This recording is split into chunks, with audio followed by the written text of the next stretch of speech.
এই বর্ষায় ফ্যামিলি আড্ডার আসরে দারুণ স্বাদের যদি নতুন কিছু খেতে মন চায়, এই রেসিপিটা বানিয়ে দেখতে পারো। একটা মিক্সিং বোলের মধ্যে 1 কাপ আমি ময়দা নিয়েছি আর নিয়েছি 100 গ্রাম ছানা। আর যে কাপে ময়দা নিয়েছিলাম ওই কাপের মাপে আমি হাফ কাপ নিয়েছি চিনি। ময়দা, চিনি আর ছানাটা আমি ভালোভাবে মিক্সড করে নিচ্ছি। এই রেসিপিটা বানাতে খুব বেশি উপকরণ ও সময়ও লাগে না, খুব ঝটপট বানিয়ে ফেলতে পারবে।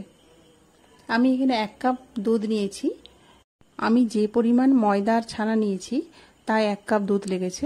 মেজারমেন্টটা তোমাদের প্রয়োজন অনুযায়ী বাড়িয়ে কমিয়ে নেবে।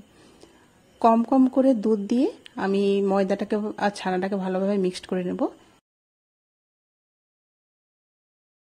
পুরো দুধ মিক্সড করার পর এইরকম একটা স্মুথ ঘনত্বের ব্যাটার তৈরি হবে।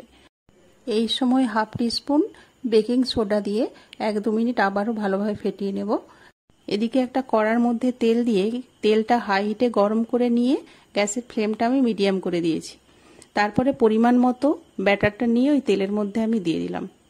নিচের পিঠটা যখন ভাজা হবে তখন ওই গরম তেলটা উপরে একটু ছড়িয়ে ছড়িয়ে দিতে হবে, তাহলে দুই পিঠটা একসঙ্গে কুক হয়ে যাবে। একটু ভাজা ভাজা হয়ে গেলে উল্টে দিতে হবে। উল্টে পাল্টে এইভাবে দুই দিক ভালোভাবে ভেজে নিয়ে তুলে নেব।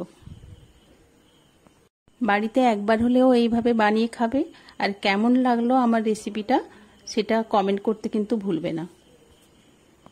তোমরা যদি চিনি খেতে কেউ পছন্দ না করো তাহলে গুঁড়ো দুধ আর মধু দিয়েও কিন্তু এই রেসিপিটা বানানো যায়। আশা করছি তোমাদের ভালো লাগবে।